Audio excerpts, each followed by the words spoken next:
At iaalay ang lahat sa lalim ng gabi. Hello guys! Welcome sa ating bagong video tutorial. At tuturo natin sa inyo ngayon ay yung plucking version ng kantang Lalim ni Mateo. Okay? So ito guys yung madaling plucking ha, para mas madali nyo siyang makuha. Pero kung gusto nyo makukuha yung original ay meron siyang mga karagdagang gitara. So para matugtog nyo na ito habang kinakantahan. Okay? Tapos, kung gusto nyo matutunan guys yung strumming version ito, puntahan nyo lang sa isang video natin para makita nyo. So, type nyo lang dyan sa search yung Lalim, lagyan nyo ng asken sa dulo para makita nyo ibang tutorial natin ng isang kanta. Okay? So, yan. So, para mas makuha nyo guys, parinig muna natin yung kanyang mga verse para maidiya kayo kung natuturo natin, ha? So, doon yung madasamay. Dahan-dahan lang kitang awitan sinta ko. Okay, so doon yung banda, no?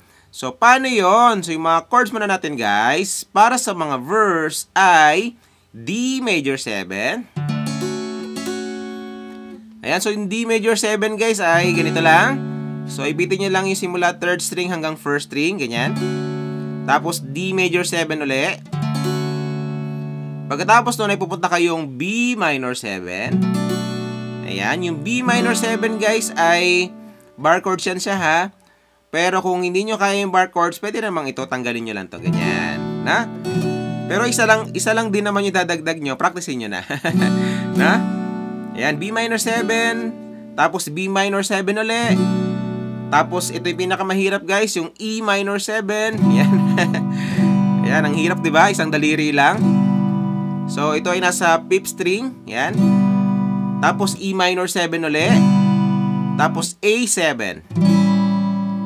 Ayan, yung A7 guys ay dalawang daliri lang yan. So 2nd string at saka 4th string ito. Para lang siyang A pero nilagay nyo lang to dito. O kaya tinanggal nyo yung nasa gitna. Ganyan. Pero yung daliri nyo dapat ito. Na? Okay, so 2 times yung gagawin yan lahat ng mga chords na yan.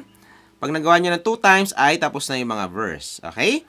So dinoble-doble natin dyan guys yung kanyang mga chords na nandyan. Baka sabihin nyo, dinoble-doble naman ni Kuya Ken. So, dinoble-doble natin guys para mas madali nyo malaman yung bagsakan ng plucking. No? So, yan. So, paano naman yung ating plucking pattern para sa buong kanta? So, ganito lang. Yung numbering natin guys lagi ay yung number ng string. So, 6, 5, 4, 3, 2, 1. Okay? So, ang gagawin nyo lang guys sa lahat ng D major 7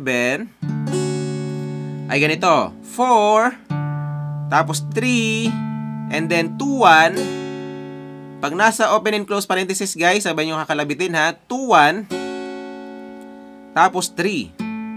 Ganon. So ulitin natin. 4, 3, 1. Tawagin natin siyang tuan. Kasi 2, 1. Tuan, 3. Okay? Ganyan siya. So 4, 3, 1, 3. Tapos D major 7 uli. 4, 3, 1, 3. So, dinoble-doble natin yung chords yan, guys, para malaman nyo yung bagsakan ng plucking, no? Pagkatapos nun, ay pupunta tayong B minor 7. So, ang pag-plucking lang sa kanya, guys, at saka yung A7, pareho silang 5, 3, 1, 3. Ulitin natin, 5, 3, 1, 3. Yung sa A7, ganun din, 5, 3, 1, 3. Okay? Tapos yung E minor 7, ito kahit wala ng ipit, 6, 3, 1, 3. Pero ipitin nyo pa rin siya guys ha.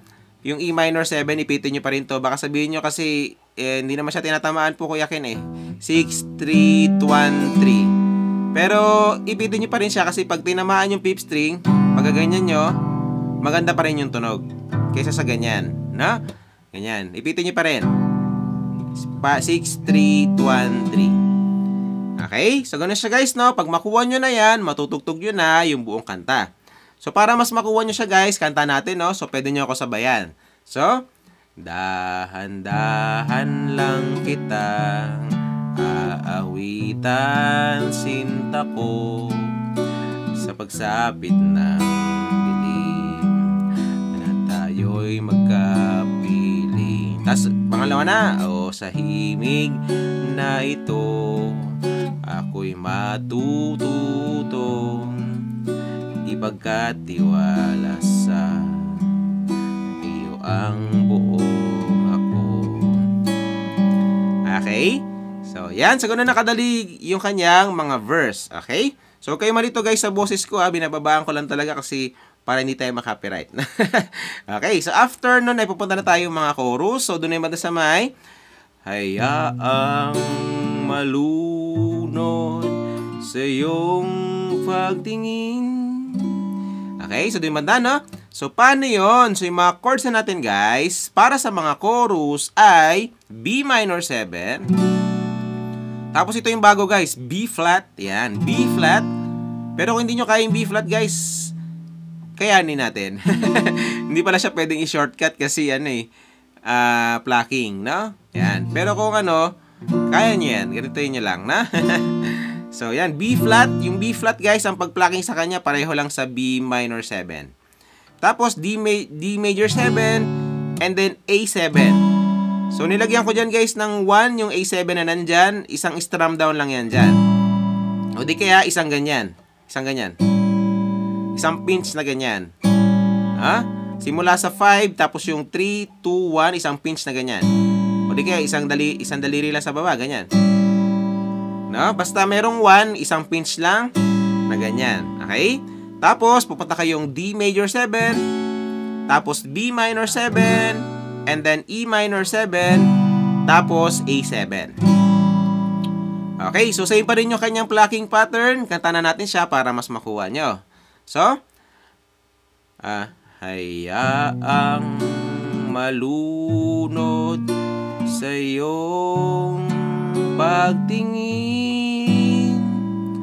Tapos, at iaalay ang lahat sa lalim ng gabi. Okay? So, yan. So, gano'n nakadali guys yung mga chorus. So, kung mapapasin nyo guys, parang bitin yung mga chords niya, no?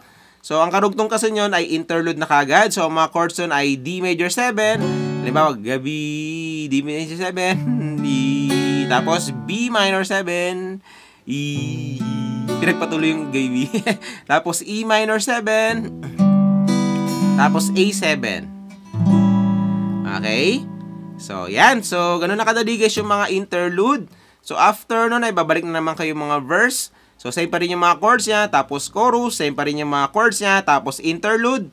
Same pa rin yung mga chords niya. Kaso nga lang, 2 times yun na siyang gagawin. Yung mga chords ng interlude. No? 2 times siya nang gagawin yung interlude 2. No? Pagkatapos nun ay pupunta kayong chorus. And then, tapos na yung kanta. Okay? So, yan. So, pagsama-samahin nyo lang guys yung lahat na tinuro natin at matutugtog nyo na yung buong kanta. Okay? So again, kung gusto nyo matutunan yung strumming version nito, puntahan nyo lang sa isang video natin. Okay, so yun sa bago nyo matutugtog guys. Ito tayo sa next video natin. Bye!